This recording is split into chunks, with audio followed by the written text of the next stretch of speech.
Hi, welcome to Forbes Newsroom. I'm Diane Brady, and we are talking, of course, with Zach Everson. Zach, how are you? Doing well. How are you? Good. We are here to talk about the Trump dump. Can we call it that? Tell us more. So last night, the Department of Justice released a document, filed a document in court that gave us a lot more information about what's going on with its search of Mar-a-Lago. Specifically, they found about twice as many documents as what Trump originally turned over. They have what they believe to be evidence of obstruction with their original request. And they found documents, some documents in the residence, about 100 rather, documents in the residences, and a few documents in desks in his office. And then there's the storage facility that had some as well. Gave a really good timeline of what led to that search and what's going on now. But probably what everyone's remembering is going to remember most is that picture, which is all of a sudden up there in the Parthenon of Mar-a-Lago pictures with, Kevin McCarthy down there smiling with them after January 6th. And that shot of the table as a missile launch was being fired while he was having dinner. This is definitely up there. So I feel like since we're in a visual medium and we can't necessarily, I suppose we could superimpose the photo, but describe it, because for those who haven't seen it, I think you're right, it is up there. Tell us more about what made it so kind of like, wow. And then there's this. It resonates with the pictures you often see of crime scenes when you see photos of like drugs and cash and guns laid out on a table. And that's what this was. Perfect. Only it was with documents that were marked top secret or classified or other even higher markings on there. Trump came and said that, accused the FBI of spilling it out and saying that's how, they left out all over the place. But no, it's a pretty standard crime scene type photo that the FBI posted there. So the perennial question is always, to what end? I mean, it's for a certain group of Americans and frankly people around the world. I'm sure there's the revelation of wow, there's more. But are there consequences that you think? Does this shift the discussion or the ripple effect of this? In a very minor way, maybe. I mean, if you were going to walk away from Donald Trump, you have had plenty of opportunities to do that over 70 plus years on this earth.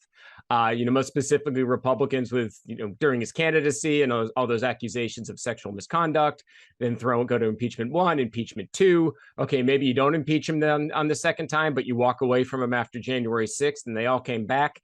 I don't think so. I think this is one where people who are the president's backers might be a little less vocal in their support of him. If you're a candidate in a hot election, maybe, right now boasting that you have Trump's endorsement all over your website is not the way you want to take it. Or if you, get booked on a morning show, you don't want to get on there and have to, support. Explain away. Exactly. Well, but I don't see much of a change. We did see this with President Trump's website, more of the sort of QAnon conspiracy theory stuff that was, I guess, propagated this morning. Does that make any difference? Because it does feel like that certainly was some of the more extreme conspiracy theories than we'd seen in a while. Does that in any way say something about the mental state of the president or where he's shifting the conversation? It's firing up his base. If you want to look at all those QAnon supporters, it's his hardcore base. It is firing them up. It's good for business since Truth Social needs traffic to do well, and it's been getting some negative press recently about unpaid bills. So this will kind of change the narrative a little bit about Truth Social. But no, I mean, it was a step further than what he's taken. He's previously given a wink and a nod to QAnon, and this time was a full out, endorsement essentially of what they've been saying.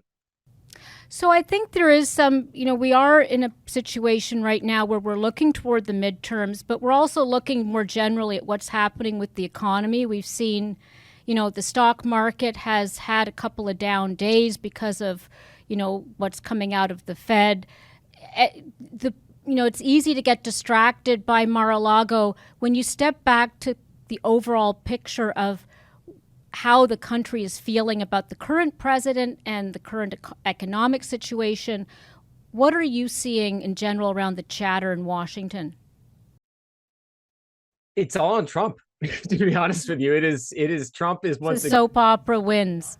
He's sucking the oxygen out of the room. I mean, I've been focusing on that all the time. It's also my job, but I went to the grocery store last night to go shopping. I bought what was supposed to be a day or two's worth of groceries. I paid what would usually be like 4 or 5 days worth of money for them. And yeah, I was like thinking about it. And then I came home and went back to thinking about Trump again. The loan forgiveness was certainly a distraction from that, and people are thinking about it. Whether that holds any sort of sway in the midterms is going to depend on when voters feel that and when they see all that paperwork getting processed and actual forgiveness. But I mean, right now it is Trump. And when we talk about sort of this push for legal action, this push for potentially criminal charges, and this concern around the long-term consequences of that, let's not necessarily project, who wins or loses. But is that really a path that you think we're continuing to go down with all this discovery, or is it really about embarrassing the president and trying to shift support, away from him at the very least? I think it's on par with what you see in these countries that have civil wars or dictatorships, and afterwards they have like a truth and reconciliation committee. And I think that's what we need to know. We need to have it thoroughly documented what took place during the Trump administration, and not just for any sort of electoral gains. I mean, the Republicans who've been going against Trump have not, Liz Cheney didn't experience any electoral gains, but it needs to be documented. We need to know what's happening, and future Americans need to know what's transpired. And this is one of those moments where history is being written. A lot of times you don't know it in the moment. It comes back years later. Oh, that really was a big deal. And no, right now, I mean, we are seeing monumental historical implications taking place at Mar-a-Lago. A Truth and Reconciliation Commission usually takes place after the person in question is fully out of office. Maybe they're facing the International Court of Justice, but it's rarely when they are about to run for office again. And then it becomes a more politicized exercise. Does the timing of this in any way neuter the impact of what we're actually discovering? Because we do have somebody who's gearing up his candidacy again. I don't think so. I mean, you've got to do this stuff, while the body's real time.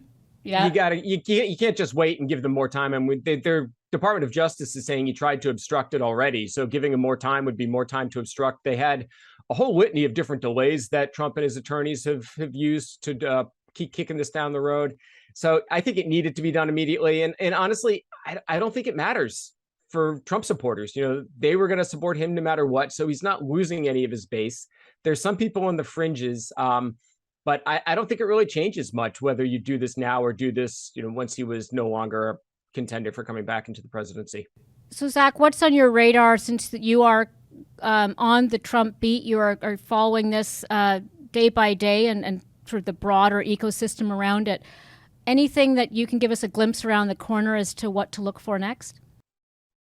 I am really curious who else may have seen those documents at Mar-a-Lago. There are a lot of people that go in and out of that place over the last year plus, between the events they have, the members. We reported earlier that they were looking for 91 foreign workers to come in for this season. Last year it was 87. Who are those workers? Where are they going? What events have taken place there? We've still seen plenty of U.S. lawmakers, some foreign dignitaries, all sorts of other people who we don't know what they're doing, except now that we know that they were in proximity to United States secrets, which were not being stored as they should have been. Have you heard much conversation, with the death of Mikhail Gorbachev? There's certainly a lot of nostalgia around, where the former Soviet Union was and where we are today with Russia and Putin. How much does that factor into the conversation? Because for a very long time, there was a direct line between talking about Putin and Russia and talking about Trump, and certainly the difference in approach of the two administrations.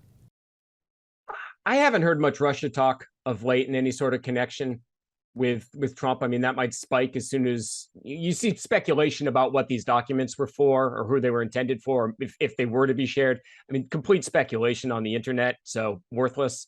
But I really haven't seen any talk about that at all. Great. Thank you very much, Zach. You're welcome.